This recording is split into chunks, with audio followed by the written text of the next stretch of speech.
여러분 안녕하십니까? 동국대 향가만엽집 연구실장 김용회입니다. 해외 동포 여러분들께 각별한 사랑 말씀 전해드립니다.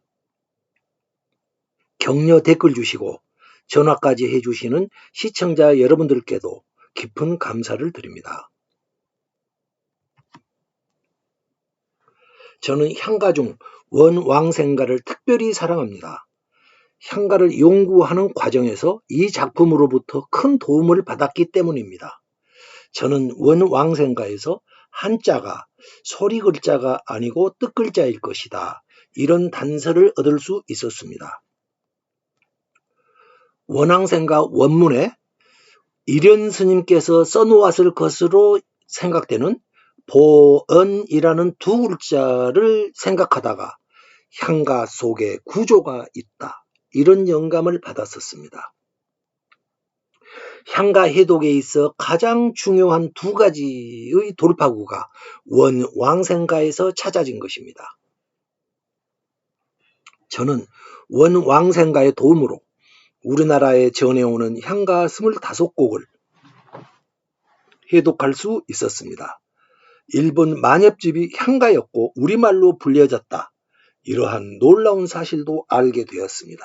또 향가 11곡을 추가로 발견하여 우리나라 향가의 발원점을 고조선까지 끌어올릴 수 있었습니다. 만일에 원왕생가가 없었더라면 한반도와 일본 열도의 향가들은 앞으로도 상당 기간 더 미궁 속에 있었을 것입니다.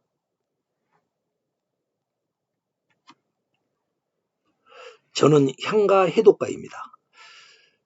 해독가의 역할은 엄격한 논리에 따른 정확한 결과물, 이것을 내놓는 것이 최우선의 일이라고 생각합니다. 해독가가 내놓은 결과를 기초로 해서 문학가는 문학적 상상을 펼쳐나갈 것이고 역사가는 과거와의 대화를 시도할 것입니다. 그러기에 저는 해독을 하면서 근거가 부족한 상상을 최대한 억제하려고 노력합니다.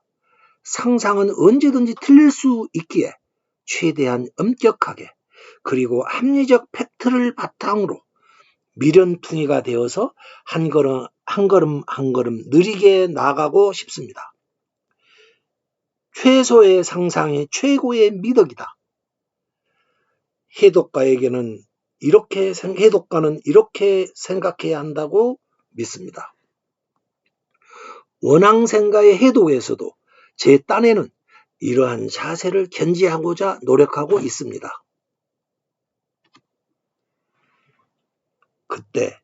이러한 때 원효 스님께서는 분황사에 머무르고 계셨습니다. 미래가 촉망되는 학승이었습니다. 그러던 때 분황사 주변에서 이상한 일이 생기고 있었습니다. 이런 일들로 인해 원효 스님이 분황사에서 나오게 됩니다. 분황사 인근 서쪽 마을에 광덕이라는 한 불자가 살고 있었습니다. 그는 신발을 만들어 장에 내다 팔아 생계를 꾸렸습니다. 지금으로 말하면은 신발가게 사장님이셨습니다. 광덕은 분황사에서 일하던 여자 종과 부부의 인연을 맺고 있었습니다. 여인은 집에서 나와 매일 걸어서 분황사까지 출퇴근하였을 것입니다. 이 지도는 분황사와 분황사서리 인근의 일대의 지도입니다. 광덕에게는 절친이 있었습니다. 이름이 엄장이었는데 그는 농사를 짓고 있었습니다. 엄장은 어떤 사람이었을까요? 고유명사법으로 보면은 그가 어떤 사람인지 알아낼 수가 있습니다. 장엄이라는 말이 있습니다. 악한 것으로부터 몸을 삼가는 일, 그것을 말합니다. 그런데 엄장의 이름이 장엄이라는 단어를 뒤집어 거꾸로 써놓은 것입니다. 다시 말해서 장엄과는 거리가 먼 사람이다, 완전히 반대되는 사람이다, 이런 뜻이 되겠습니다. 또 하나 설이라는 고유명사가 나옵니다. 분황사 서쪽에 있는 마을이다 이렇게 되겠습니다. 그러나 서방정토라는 뜻을 포함하고 있습니다. 엄장이라는 악한 사람과 설이라는 서방정토, 원앙생가는 이러한 뜻이 무엇을 의미할까? 이런 생각을 계속하면서 풀어나가야 하는 노래가 됩니다. 바로 이러한 향가 해독법이 고유명사법입니다. 100번 강조해도 지나치지 않을 말, 다시 한번 고유명사법을 강조해 드리겠습니다. 매우 중요하기 때문입니다. 고유명사법이란 향가의 고유명사가 가지고 있는 뜻이 그 작품을 만든 뜻과 매우 긴밀한 관계가 있다 이런 말입니다. 다시 말씀드리겠습니다. 향가 작품 속에 나오는 고유명사는 그냥 단순한 이름이 아니라 그 향가를 지었던 뜻과 매우 깊은 관련이 있다. 다시 말씀드려 작품의 제작 의도를 알게 해주니까 고유명사법은 향가를 해독해내는 강력한 도구가 될 것입니다. 그러니 향가를 해독하다가 만일에 고유명사가 나온다면 그냥 스쳐 지나치지 마십시오. 아, 여기 보물이 있구나. 이렇게 생각하셔야 하겠습니다. 한번 복습을 해보겠습니다. 만엽집, 엊그저께 우리가 풀었던 만엽집 8번가에 숙전진, 이러한 어느 바닷가 나루터의 이름이 나옵니다. 뜻이 무엇이라고 했었죠? 곡식이 익은 밭, 이렇게 풀이가 됩니다. 그러면 이것이 의미하는 게 뭐냐? 익은 곡식을 베어내듯 모조리 적군을 베어내버리자. 이런 뜻이었습니다. 바로 이러한 뜻으로 향가의 작품을 풀어가야 한다. 이런 말입니다. 어쨌든 광덕과 엄장은 출가하지 않고 집에 머무르면서 불도를 수행하던 제가 불자였습니다. 이런 사람들을 당시에는 거사라고 했답니다. 두 사람은 서로 도와가면서 성실히 불도를 수행하였습니다. 그때 제가 불자였던 광덕이가 노래 하나를 가지고 있었습니다. 모두 72글자인데요. 원왕생가라는 향가입니다. 광덕은 아침 저녁으로 이 노래를 주구장창 불러댔을 것입니다. 그러다가 광덕이 죽었습니다. 사람들은 광덕이가 지성으로 불도를 수행하였으니까 틀림없이 극락왕생하였을 것이다. 이렇게 말하였습니다. 친구 엄장이까지 나서 그의 아내를 도와서 장례를 잘 치를 수 있었습니다. 그런데 광덕이가 죽은 후 분황사에서 연거푸 두 가지 큰 일이 일어납니다. 첫 번째 분황사 사건입니다. 첫 번째 일어난 분황사 사건입니다. 장례가 끝나고 얼마 되지도 않았는데 엄장이 여인을 찾아와 말했습니다. 남편이 죽었으니까 나와 함께 사는 게 어떻겠소? 엄장이가 친구 아내의 몸을 탐한 것입니다. 남편이 죽고 나자 여인에게 접근해 남정네의 욕정을 비친 것입니다. 이렇기에 악한 것으로부터 몸을 삼간다 이런 뜻을 가진 장엄이라는 글자를 완전히 뒤집어 가지고 엄장 이렇게 불렀을 것입니다. 문제는 그랬더니 여인이 마치 기다렸다는 듯이 그러자 이렇게 말했습니다. 여인은 바로 그날 엄장의 집에 가 방을 합쳤습니다. 기다릴 틈도 없었습니다. 여인도 악녀였을까요? 악당과 악녀의 만남이었을까요? 밤이 깊어졌습니다. 엄장이 갑자기 수상한 일을 하려 했습니다. 정을 통하자고 했습니다.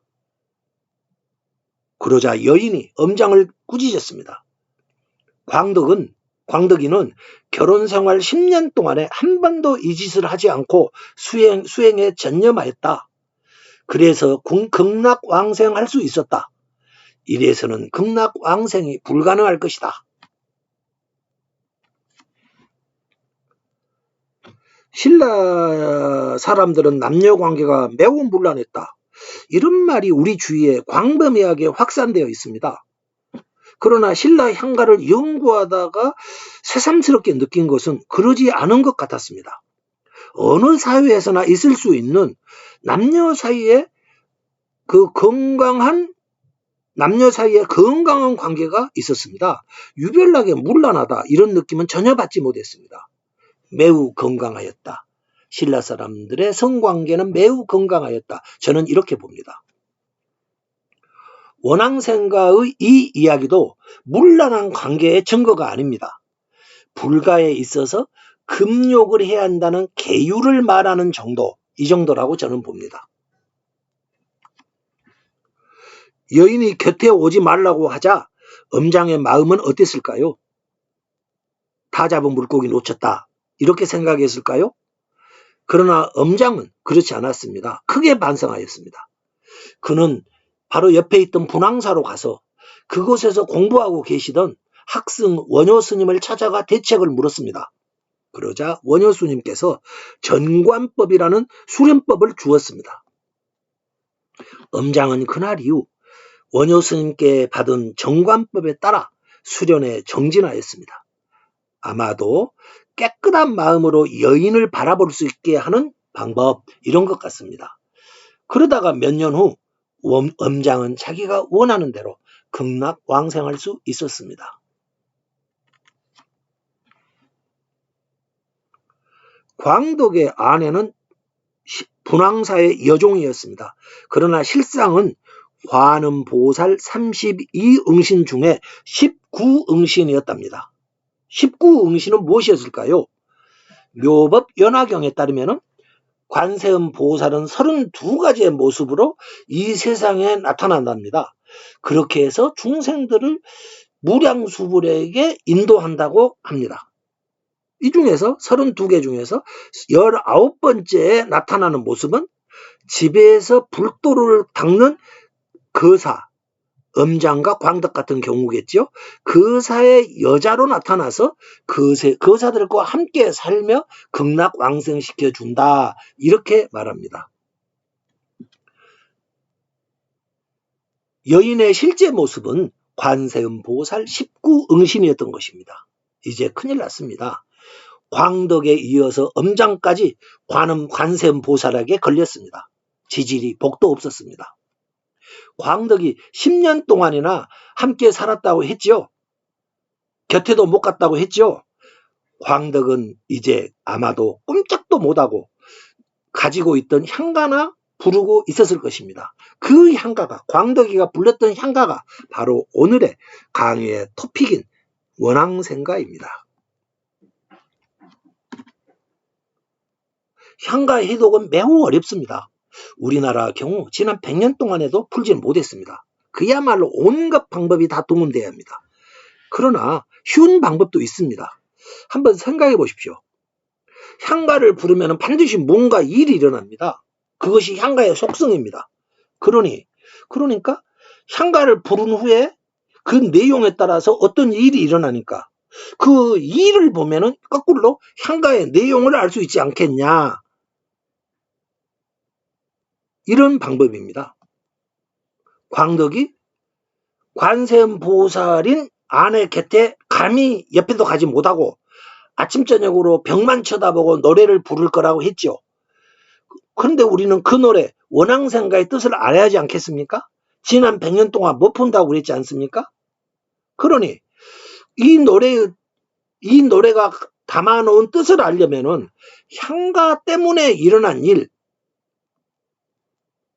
그 일을 알면 됩니다. 즉 다시 말해서 분황사에서 일어난 사건들을 보면은 대충 원앙생가의 내용이 무엇이겠다 이렇게 짐작할 수 있을 것입니다. 아이를 길러본 사람들은 압니다. 흑투성이가 돼서 아이가 해가 진 후에 들어와요. 너 오늘 하루 종일 뭐 했냐? 이렇게 물어보면 말도 안 씁니다. 이럴 때는 아이가 벗어놓은 옷을 뒤져서 주머니 속에서 고무줄이나 구슬 이런 것을 찾아내면은 아이가 오해 해지기 전에 뭘 했는지 알 수 있는 것과 같은 이치입니다. 즉 그때 분황사에서 무슨 일이 있었냐 이것을 알면은 향가를 풀 수도 있을 것입니다. 삼국유사에는 그때 분황사에서 일어난 두 가지 사건을 적어놓고 있습니다. 분황사 사건을 정밀하게 검토해 보아야 합니다. 꼬마 아이의 주머니 속을 우리는 검사해 보아야 합니다. 마치 셜록 홈즈와 같이 단서로서 사건을 추정하는 탐정놀이라 하겠습니다. 탐정놀이라는 해독법을 말했습니다. 저는 향가를 해독하면서 수많은 해독법을 동원하였습니다.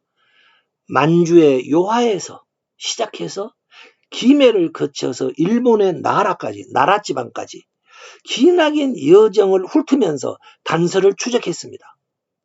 그 해독의 여정에서 저는 셜록 홈즈와 같은 탐정들의 추리 기법은 물론이고 독일의 히틀러가 만들어낸 인류 사상 최악의 암호기계 에니그마라는 암호기계가 있습니다. 그 에니그마의 사례까지도 검토해야 했습니다. 향가 해독은 풀어놓은 그 결과도 중요하지만은 저는 과정이 더 중요하다 이렇게 말하곤 합니다. 그래서 과정을 정리해서 그 과정이 중요하기 때문에 과정을 정리해서 별도의 책으로 엮어보았습니다. 저는 향가삼서라고 3권의 책을 출간했습니다. 주위 사람들이 꼭 저에게 물어봅니다. 시청자분께서도 물어온 경우가 있습니다.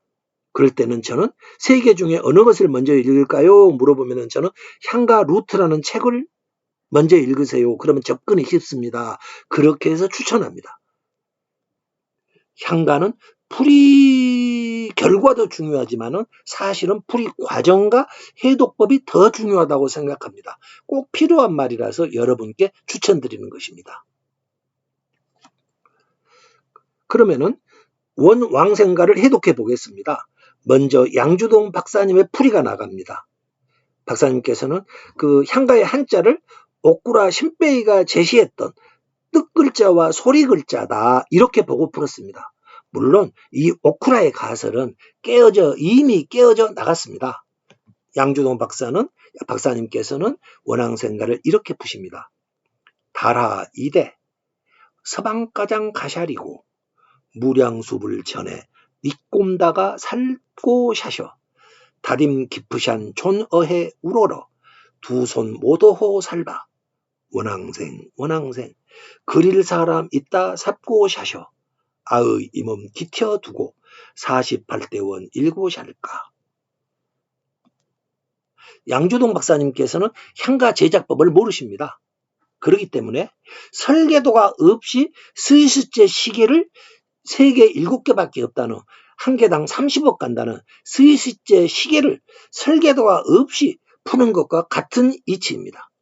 어느 시청자분께서 댓글로 기존의 풀이를 먼저 좀 소개해 주세요. 그러면은 크게 도움이 되겠습니다. 공부하는데. 이렇게 말씀을 해 주셔서 먼저 소개해 드렸습니다. 다음은 저의 향가 제작법으로 풀어보겠습니다. 이것은 설계도를 알고 설계도에 따라서 푼 것입니다.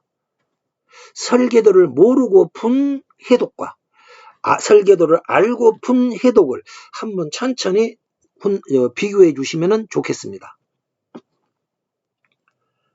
달 아래 내가 사는 세상 또한 서망정토라 생각하고 남정네에게 가주어야 하리 보내야 하리 무량수불 앞에 번뇌하는 일을 무량수불에게 보내주어야 하리 다짐 깊사온 분의 서원을 우러러야 하리 두 손 모으니 꽃이 빛나라 왕생을 원하나이다 왕생을 원하나이다. 왕생을 그리워하는 사람이 한 명이라도 세상에 남아있으면 아니 되리 그를 무량수불에게 보내주어야 하리 물가야. 계속하여 몸을 세상에 남겨두고 남정네를 무량수불에게 보내야 하리. 무량수불 48대 원을 이루어야 하리. 무량수불에게 보내주러 남정네에게 가야 하리.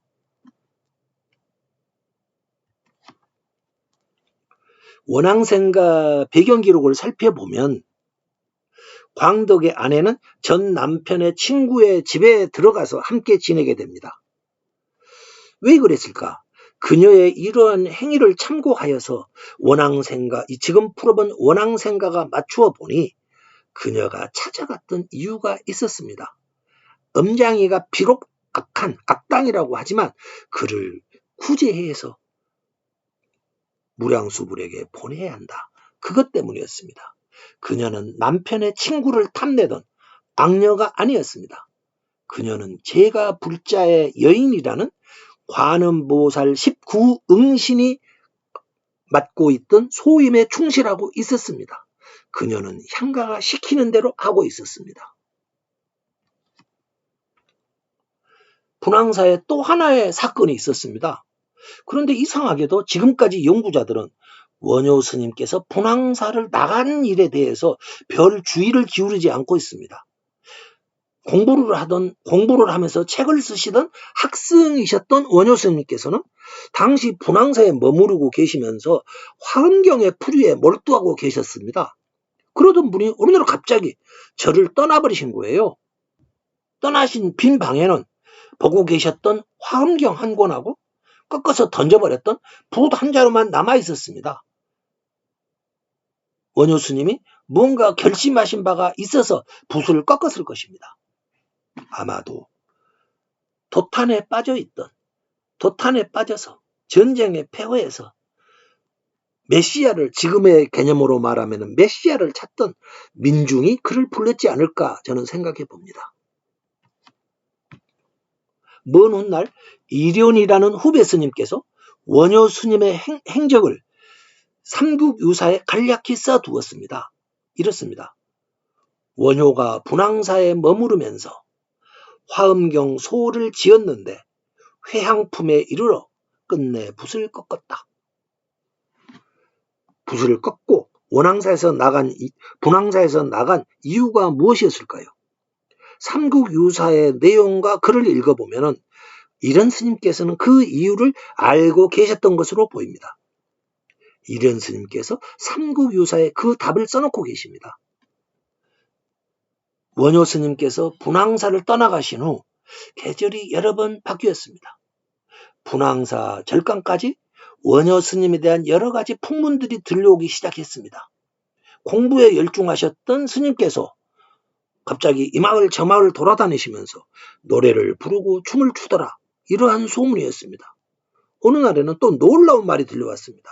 스님께서 길에서 이상한 춤을 추시더니 경주에 있는 문천교라는 다리를 지나가다가 거기서 떨어져 물에 빠졌다는 것입니다.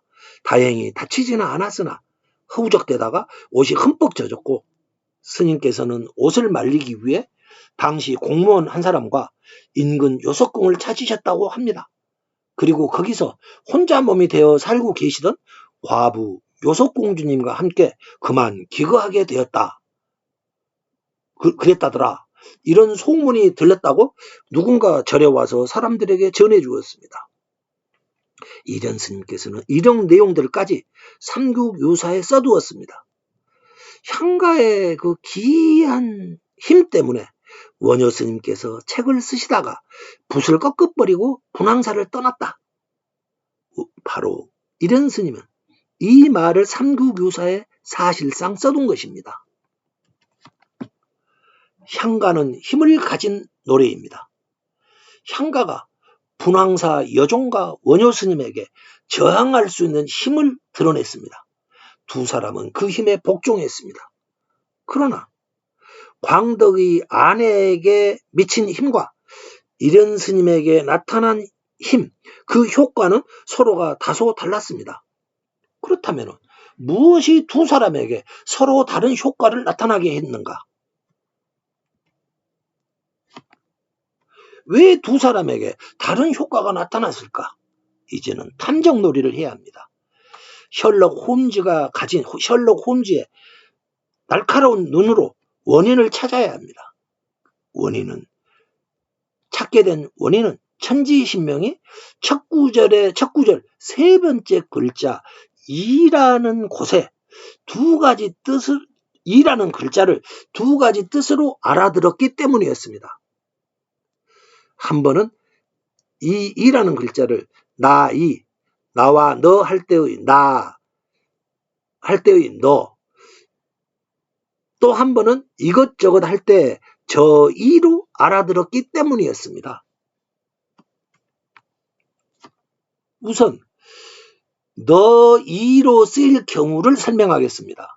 천지신명은 먼저 이라는 글자의 뜻을, 빨간색입니다. 이라는 글자의 뜻을 너라는 뜻으로 알아들었습니다. 그럼 너로 알아들었다면 이 구절은 어떤 식으로 들었느냐? 천지신명이 달 아래 네가 사는 세상 또한 서방종토라 생각하고 남정네에게 가주리, 이렇게 이해를 했을 것입니다. 그런데 다음에는 이를 이것저것 할 때의 저라는 뜻으로 알아들었을 때입니다.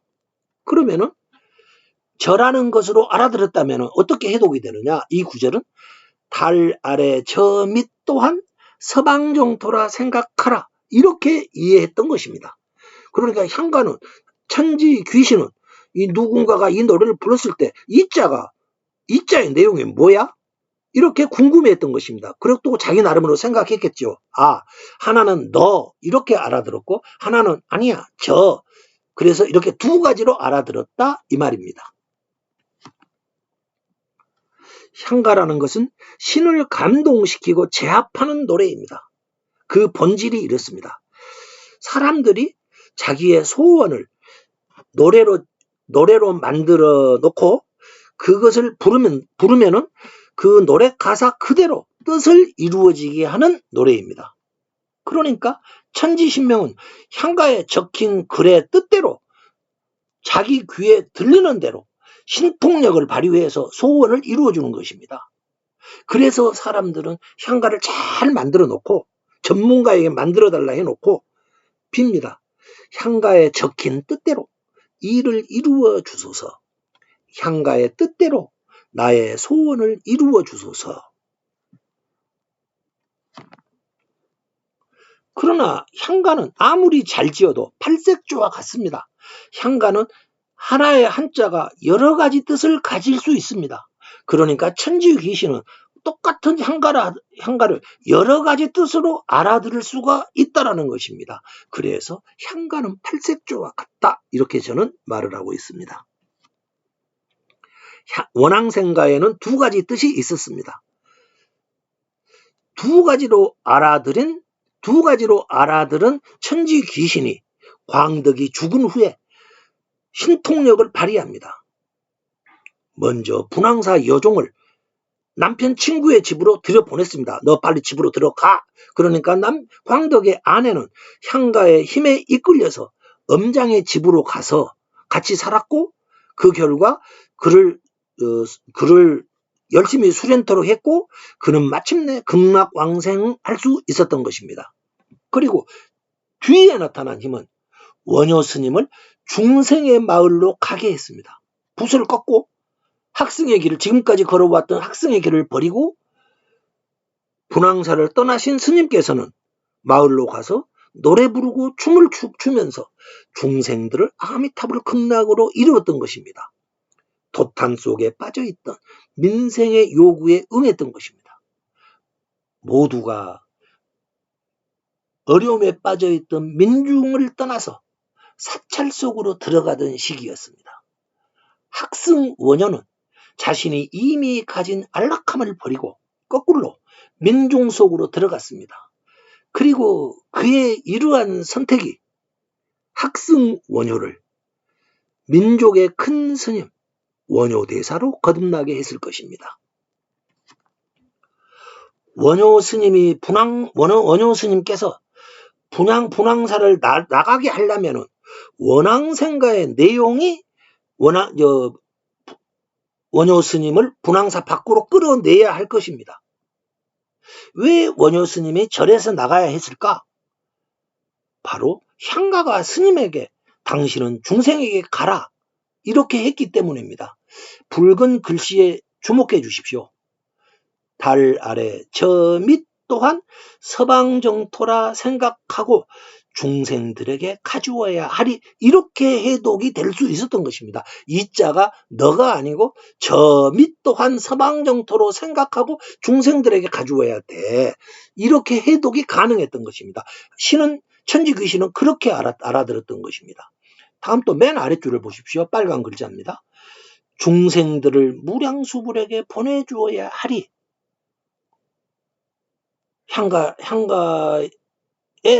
향가를 들은 천지 귀신은 이렇게 알아들었습니다. 그러니까 이렇게 하려면은 원효 스님은 어떻게 해야 하느냐? 분황사에서 끌어내서 중생 속으로 가도록 해야 했을 것입니다. 원효 스님을 이끌어 중생 속으로 끌고 간 향가의 뜻을 한번 단락별로 몇 단락을 감상해 보도록 하겠습니다. 첫 단락입니다. 달 아래 저 밑 또한 서방정토라 생각하고 중생들에게 가주리. 중생이 사는 저 세상을, 저기죠, 저 산 밑에 달 아래 저 세상을 서방정토라 생각하고 그들에게 가서 그들과 함께 해라. 이런 뜻이 될 것입니다. 두 번째 구절입니다. 보내야 하리 무량수불 앞에 번뇌하는 이들을 무량수불에게 보내주어야 하리. 번뇌 지옥에 빠져 있는 이들이 무량수불에게 갈 수 있도록 도와줘야 할 것이다. 향가의 신은 이렇게 들었습니다. 원효를 그렇게 이끌어다오 이렇게 들었습니다. 세 번째 구절입니다. 다짐 깊사온 분의 바람을 우러러야 하리. 두 손 모으니 꽃이 빛나라. 여기서 다짐 깊사온 분, 그분이 누구일까요? 바로 무량수불을 말합니다. 무량수불은 서방 정토에 있는 부처님입니다. 아미타불이라고도 합니다. 무량수불은 48가지의 서원을 세웠다고 합니다. 그중 18번째가 나의 이름을 부르는 사람들을 서방 정토에 다시 태어나도록 하겠다. 이러한 서원이었답니다. 그래서 바로 원효 스님께서는 도탄에 시달리던 중생들에게 쫓아가서 나무 아미타불에게 기여합니다. 이렇게 노래 부르라. 그러면은 그대는 정토에서 다시 태어날 수 있을 것이다. 이렇게 말씀하며 중생들을 이끌었던 것입니다. 네 번째 구절입니다. 왕생을 원하나이다. 왕생을 원하나이다. 왕생을 그리워하는 사람이 한 명이라도 세상에 남아있으면 아니되리. 중생들을 무량수불에게 보내주어야 하리. 최후의 일인까지 구원하리라. 그는 이렇게 말씀하셨습니다. 그들은 왜 이렇게 왕생을 절박하게 원하고 있었을까요?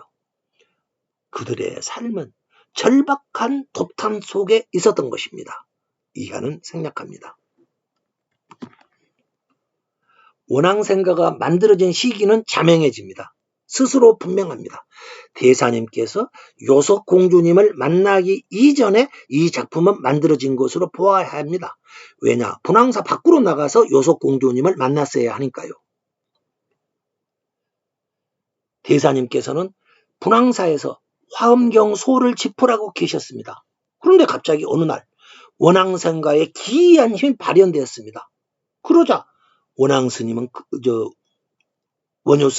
그 힘에 이끌려 돌연히 붓을 꺾고 분황사를 떠나게 되었던 것입니다. 그래서 화엄경소는 미완성작으로 남게 되었습니다. 스님께서는 중생에게 갔고 거기서 중생을 만났고 요석공주님을 만났습니다. 그들을 제도하시다가 스님은 민족의 큰 스님이 되셨고 민족의 스승이 되셨던 것입니다. 원앙생가는 600년대 중후반 작품입니다. 며칠 전에 공부하였죠. 만엽지 8번가는 661년의 작품입니다. 동일 시기의 작품입니다. 신라와 외국에서 동일 시기에 만들어진 작품입니다. 따라서 제작 기법을 포함해서 철저한 비교가 있을 것입니다. 여기서는 단 우선 한 가지만 언급하겠습니다. 두 작품에서 보았듯이 이때 신라와 애국 사람들은 공통적으로 향가가 가진 기이한 힘을 믿고 있었습니다. 그런데 삼국사기는 이러한 기이한 힘의 사례를 역사 기록에서 철저히 묵살하고 있습니다. 어느 역사가는 이렇게 이야기합니다. 삼국사기와 삼국유사 중 하나만 남겨야 한다면 그때는 삼국유사를 남겨야 한다. 이렇게 두 역사사의 가치를 평했다고 합니다. 우리나라 향가 36곡 중에 새로 발견된 11곡을 포함한 36곡 중에 스님들께서 지은 향가가 많습니다. 그러나 원앙생가는 불교 사상을 정면으로 다룬 유일한 향가입니다. 민족의 토속 문화인 향가가 당시로서는 신흥 외래 종교라 할 수 있는 거대 종교인 불교와 만나서 둘이 힘을 합해서 도탄에 빠진 중생을 구하러 나섰습니다. 향가의 힘과 불력이 힘을 합쳐서 위기의 민중을 구하고자 했습니다. 대사께서는 토속의 전통 향가의 인도를 받아서 불교가 내세우는 중생을 구제하러 중생 속으로 들어갔습니다. 대사께서는 노래 부르고 춤을 추어 중생을 제도했습니다. 노래 부르고 춤추었다. 이 말은 향가를 불렀다는 말이 됩니다. 여기서 대사님의 초상화를 소개해 드리겠습니다. 우리나라에는 현재 최근 들어서 그려놓은 몇 점의 초상화가 있을 뿐입니다. 그런데 일본 고잔지라는 사찰에서는 1400년대에 그려놓은 원효 스님의 초상화가 있습니다. 고잔지의 초상화는 격조도 높고 부리부리한 인물 표현이 박진감이 넘친다. 이러한 평을 받습니다. 왕실 귀족 불교를 넘어서 민중 불교를 주창했고 대담하게 계율을 넘어섰던 스님의 기계가 넘쳐 흐릅니다. 우리가 상상해왔던 원효 스님의 모습을 여실히 보여주고 있다고 평들 합니다. 이 초상화는 일본의 고잔지가 소유하고 있고 교토박물관에서 위탁 관리하고 있습니다. 고잔지는 원효 대사님을 사표로 삼고 있는 일본의 명찰이라고 합니다. 서기 2000년 우리나라 직지사에서 일본 측으로부터 사진 촬영을 허가받아서 그 국내에서도 전시한 바가 있습니다. 원앙생가는 해피엔딩으로 끝이 납니다. 여인은 함께 살았던 광덕을 극락왕생시켰고 또다시 엄장도 구제했습니다. 지금도 아마 또 다른 남정네를 만나 그의 성부를 돕고 있을 것입니다. 그녀는 관세음 19응신이기 때문입니다. 원효대사께서는 분황사를 나와서 중생 속으로 들어가셨습니다. 지금 또다시 인간의 추악함에 힘들어하는 누구에겐가 나타나셔서 그들을 정토의 세계로 인도하고 계실 것입니다. 고마우신 일들입니다. 그들도 스님도 떠나버린 분황사 서리 마을에는 몇 번이고 꽃이 피었다가 졌습니다. 여인과 스님은 어디에 계실까요? 시절 인연 그들이 다녀간 곳 분황사 서리. 1000년 전 이곳에 한 여인과 신발가게 사장, 농장주가 다녀갔습니다. 경주시에서 이들의 기념물을 만들어 그들과 경주시에 한 시절 인연을 기려보면 어떨까요? 저 멀리 아름다운 꽃밭이 있다. 그리로 가는 길이 보이거든 그게 나인 줄 알라. 원앙생가가 주는 메시지였습니다. 감사합니다.